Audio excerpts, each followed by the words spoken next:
Welcome, deep divers. Get ready for a deep dive that's really going to challenge maybe everything you thought you knew about wealth, influence, and, yeah, even comedy. That's right. Today, we're focusing on a man who, well, he has an $80 million net worth, but he did something pretty extraordinary. He spent just $60,000 to buy and then just erase almost $15 million in medical debt for thousands of strangers. Yeah, and not for profit, not for tax break, but like you said, just to prove a point. Exactly. And what's truly fascinating here, I think, isn't just the generosity, though that's part of it. It's how that single act shows this radical approach. Using money as a powerful message. Right. It's really a blueprint for a very different kind of impact.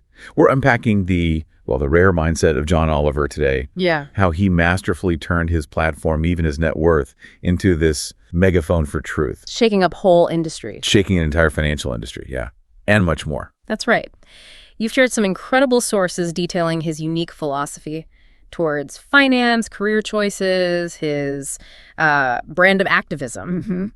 So our mission today is basically to pull out the most important nuggets of knowledge from all this, give you a shortcut to understanding the John Oliver effect and how it fundamentally changed the game. So beyond the headlines, beyond the laughs, what are the actual insights here? Yeah, what can we really take away from his blueprint for impact? How can his strategies maybe reshape our own approach to influence, career, even wealth? Let's dive in. Okay. So most people, they see money as something to multiply, build empires. The standard path. Right. But for John Oliver, that 60 grand, it wasn't an investment. You called it a sledgehammer. Yeah, that's the word that jumped out, a sledgehammer. And here's where it gets really interesting. Back in June 2016, on Last Week Tonight, he did this piece exposing the shadowy world of debt buyers. Which was already revealing enough. But he didn't stop there. He actually entered the game himself. Quietly set up his own debt acquisition company. With the perfect ironic name. Central Asset Recovery Professionals, CARP. I mean, come on. It's brilliant. And then he used CRP to buy, get this, $14,922,261 in unpaid medical debt, affecting over 9,000 Americans. And he bought it for just under $60,000. Pennies on the dollar, literally. Pennies on the dollar. And instead of collecting, he just handed it over to a nonprofit, RIP Medical Debt, to erase it. Gone. With one click, as he put it. And that became like the largest single giveaway in TV history. Bigger than Oprah's car moment. Bigger than Oprah. Yeah. Which is saying something. It really is. But this was so much more than just charity, in the traditional sense. Right, was it then? It was a calculated demonstration, a bold public reveal, as one source put it, of just how absurd and dangerous the debt market had become. Showing, not just telling. Exactly. Yeah. Showing how these life-changing bills could be bought for basically nothing and how lives could be crushed just for profit. He's shown this massive spotlight on a hidden predatory system. By becoming part of it first. Yes. Yeah. And then dismantling his little piece of it. Publicly. So, okay, he used this tiny fraction of his net worth, less than 0.08%, for this huge impact. But how is that mindset really different from, say, traditional philanthropy or even impact investing? That's a great question. Because traditional charity often deals with symptoms, right? Alleviates immediate suffering. Sure. And impact investing, well, that seeks financial return alongside some social good. There's still a profit motive, usually. Right.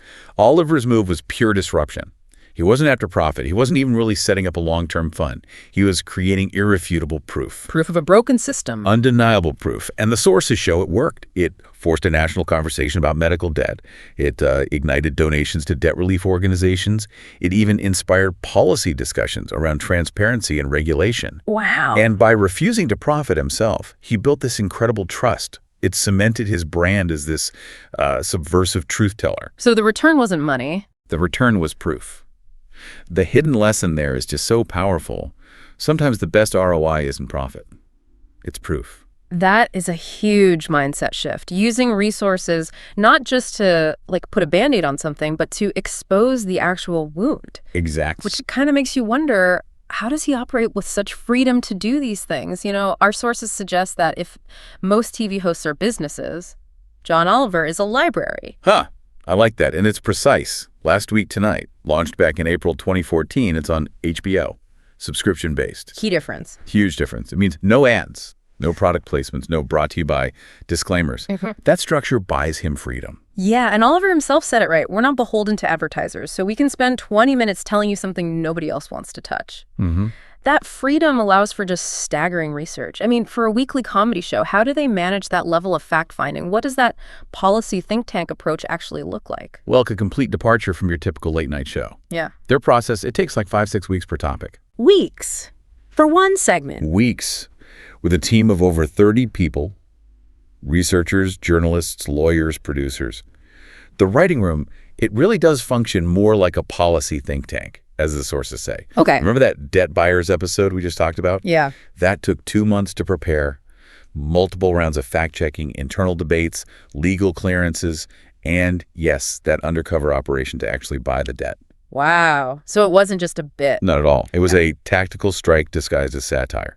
And this isn't just, him being morally upright, though maybe he is. It's a calculated career strategy. How so? By rejecting those traditional monetization pressures, he essentially bought his editorial independence. That's the currency. And that explains how he can go after such big targets. Precisely. FIFA, big tobacco, the coal industry, pharma giants, televangelists. He takes them on. So the payoff isn't just laughs. The sources say his content has actually influenced legislation, sparked investigations, and swayed public opinion. Absolutely. And notice his approach. He never rushed to be first. He waited to be right. That builds credibility. That's patience. Deep patience. And look, despite being weekly, Last Week Tonight is still one of the most watched shows on premium cable. Millions of YouTube views. People stick around. Because, as Oliver said, people are smarter than we give them credit for. If you give them something well-made, they'll stick around. Makes sense. So his core strategy: reject speed, embrace substance, refuse hype, deliver clarity, ignore sponsors, earn trust. And the lesson there seems to be, when your voice isn't for sale, people really listen longer and maybe believe you more. With greater conviction, yeah. That's the power of earned trust. Okay, so it seems like Oliver isn't just criticizing systems. He's actually reconstructing them, mimicking them to expose their flaws. That's a great way to put it. It's this philosophy of activism by demonstration. Right, like think back to August 2015, the segment on televangelist megachurches. Oh, yeah. He didn't just talk about it, he founded his own church, legally. Our Lady of Perpetual Exemption. Incredible. Filed the IRS paperwork, got a P.O. box, launched a donation website, took real money. All right, to prove a point? His point being, it is shockingly easy to claim religious tax exemptions in the U.S. and almost impossible for regulators to stop abuse. He basically said, if this is legal, then the law is clearly broken. Mm-hmm. And then what did he do? Shut it down, gave all the money to Doctors Without Borders, and put the whole process, the forms, the logs, right there on screen. Satire as a functional audit. That's what one source called it. It perfectly captures his unique philosophy. Which is? When a system is corrupt, don't just describe it, perform it until it collapses under its own absurdity. Perform the absurdity. Yes. Demonstrate the loophole. Make it so glaringly obvious it can't be ignored. He does it again and again. Like the fake debt buying company? Yep. Or buying TV ads to sneak real facts into misleading pharma market. Oh, I remember that. Or running parody ads in, like other languages, to challenge tobacco companies abroad. It's a pattern. It's a specific equation. Live the contradiction, show the consequences, invite the audience to judge. So he's not trying to fix it through normal channels like lobbying or something. Not usually, no. He creates these exaggerated mirrors. It's a form of ethical protest. Rooted in the idea that showing is more powerful than telling. Exactly. Exposure, not just explanation, is what moves people. His test seems to be, does the system work like people think it does? Or is it running on silence and loopholes? And when he finds the loophole, He blasts it with a spotlight. It's impossible to look away. The lesson there, the most powerful argument, isn't just what you say, it's what you show yourself doing. which brings us to this idea of the John Oliver effect. Because, in our digital age, power usually means big money or official titles, right? Traditionally, yeah. But Oliver doesn't really have those in the usual sense. Yet he crashes government websites, shifts legislation, and changes the behavior of billion-dollar industries. How? That is the John Oliver effect. It's Yeah. fascinating. Take 2014, that 13-minute piece on net neutrality. He explained how telecom giants were lobbying to basically slow down the internet for competitors. Dry topic, potentially. Could be. But he ended with that call to action. Remember, if you want to do something evil, put it inside something boring. And he told viewers, flood the FCC's public comments portal. Yeah, they did. Oh, did they ever? 3 days later, the FCC's website crashed. Over 300,000 comments poured in, more than any other topic had ever received at that time. Just unprecedented public engagement on a regulatory issue. And the FCC eventually passed rules protecting net neutrality, and they actually cited the wave of public input. Directly linked. And this wasn't a fluke, right? We've seen it again and again. No, not at all. What's really interesting is how he does it. He seems to bypass all the traditional filters, the lobbyists, the insider channels, and go straight to the public. Armed with facts. Rigorous facts, impeccable timing, and yeah, that dose of comedy that makes it watchable and shareable. His 2015 FIFA takedown really reignited global scrutiny on their corruption. It did. And then 2017, his coverage of the coal industry propaganda, that led to a defamation lawsuit. Which he won. We'll get back to that. We will. And his show on the bail bond system definitely contributed to policy changes in New York. So the media noticed. Bloomberg called him a comedic force that reshapes regulatory outcomes. Columbia Journalism Review said his team were journalists in comedians' clothing. High praise. But Oliver himself always kind of downplays it, right? Just a guy telling jokes. Yeah, which maybe allows him to operate outside the system while aiming squarely at it. His influence feels potent because it feels clean, trusted. That's exactly it. It feels clean. He doesn't monetize the moments he creates. Think about that. No merch based on the viral bit. No spin-offs. He doesn't cash in? He detonated the moment and walked away. That detachment, that builds massive credibility. So the lesson is, real influence isn't just about being seen. No. It's built on unwavering credibility and consistency, delivering week after week. Okay, but what happens when you poke these powerful bears, like the coal industry? Oliver doesn't just, brace for backlash. He seems to almost invite it and then use it. Yeah, he weaponizes it. It's not just resilience, it's strategic, turning risk into resonance. Yeah. It's quite a masterclass. Let's dig into that. June 2017, he airs the segment critical of Murray Energy and its CEO, Robert E. Murray. And the punchline involved, famously, a guy in a squirrel costume yelling, "Eat shit, Bob!" Memorable, to say the least. Predictably, Oliver and HBO get hit with a defamation lawsuit. Right. And this type of lawsuit, it's often what's called a SLAPP suit. Yeah. Strategic lawsuit against public participation. Designed to shut people up. Exactly. To intimidate and silence critics through the sheer cost and hassle of a legal fight. That suit could have easily made HBO nervous, maybe scared the writers. But that's not what happened. Not at all. Oliver strategically flipped it, turned it into this, celebration of free speech. Yeah. After the lawsuit was dismissed in 2019. He didn't just move on. No.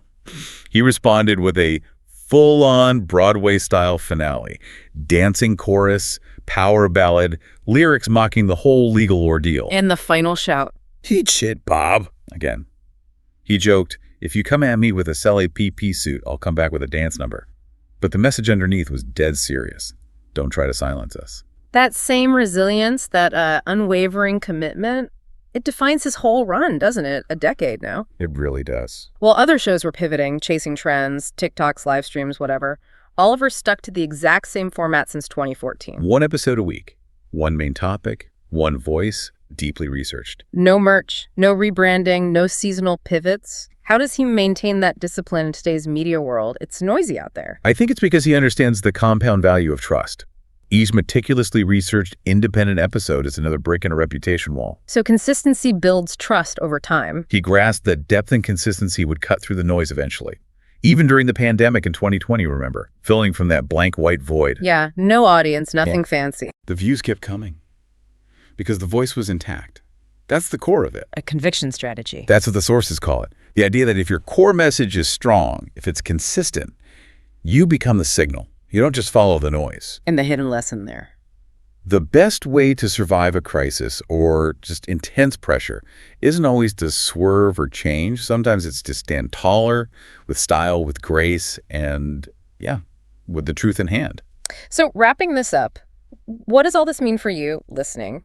John Oliver, he never seemed to set out just to get rich. He tried to be right. And that made him something much rarer, more impactful. He used that $80 million net worth not to, build a bigger bubble for himself, but to amplify critical truths, to make noise about things that needed it. And spent $60,000, not on himself, but to give breathing room back to 9,000 strangers drowning in debt. He built this incredible platform, this empire even, not on ads and algorithms. But on trust, timing, And that unshakable commitment to the message. Selling clarity. Packaged in laughter, yeah.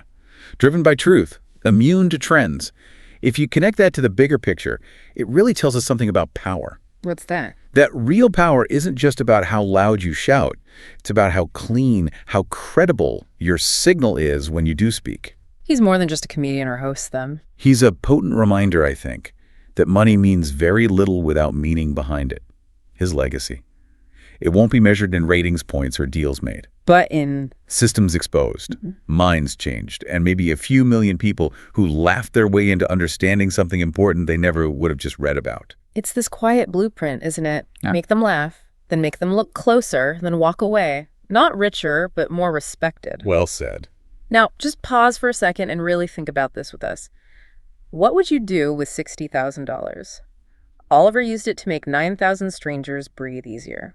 Not for applause, really, but to prove a broken system could be beaten, even in a small way. Which raises that important question for all of us. What's one system, maybe in your industry, maybe in your daily life, that you wish someone would just break open, perform its absurdity, just to show how flawed it really is? Let Oliver's story sit with you. Yeah, let it challenge you to rethink what real power, what real impact looks like. A well-placed action done purposefully, without profit motive.